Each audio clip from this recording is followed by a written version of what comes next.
Hello everybody, Marc Cervantes here, Cervantes Chen and Prince, and today is the third episode of Tales of an Essential Service Provider. It's my way of giving you my thoughts, my observations of what's going on in the real estate market here in Chicago. This is being filmed on Good Friday, so everybody have a good Easter this weekend, and if you had Passover, happy Passover. So, things I'm seeing this week. First and foremost, what I want to say to a lot of people is there's a lot of bad news out there.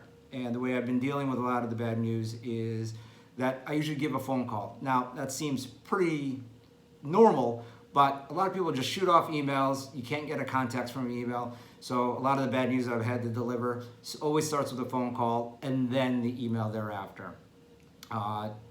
This week, did my very first closing based on the COVID-19 shelter in place via straight power of attorney.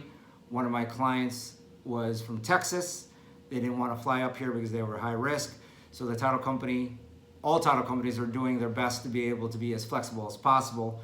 I received power of attorney, signed their whole loan package, and just delivered to the title companies. This actually helped my clients, helped myself. There's less contact with anybody, and I just delivered the whole package to them.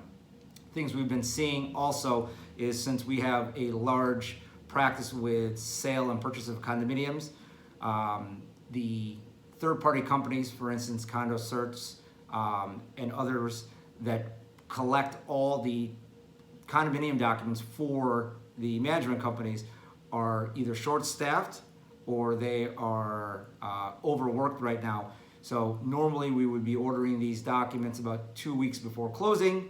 However, now we're extending that to 21 to 28 days just to make sure that we have the documents in place because we won't be able to close our transactions without them. So if you're seeing any delays in there, that's what I'm seeing as well.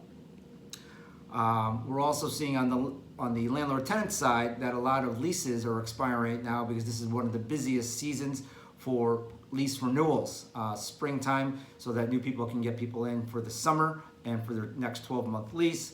But with leases expiring, a lot of my landlords are not extending them out for another year because they're not sure where everything is going to go.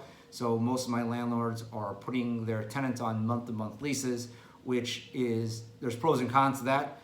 Each side can give 30-day notice based on their month-to-month tenancy. So there is not as much flexibility for the landlords with regards to making sure that they know where all their rents are going to be coming from for the next year. But this will allow the pandemic to end, and then we can revisit potentially putting these people in year-long leases. Other things that I never thought I would see. We have some clients that are restaurants that are not being able to get their loans because a majority of business obviously is completely closed. So a lot of those loans have been put on hold until the shelter in place is up. Another very interesting transaction we have is we have a client that is selling a restaurant also, and that restaurant relies heavily on income from the baseball season.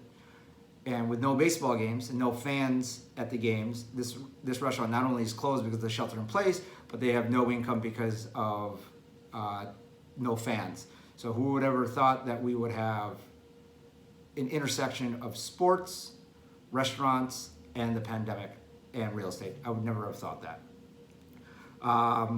A lot of the new 1031, which are our like-kind exchanges, some news came out just recently.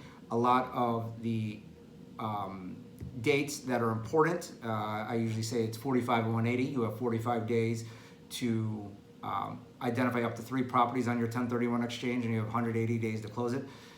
If those dates fall within a certain date range, those have now been extended to July 15th.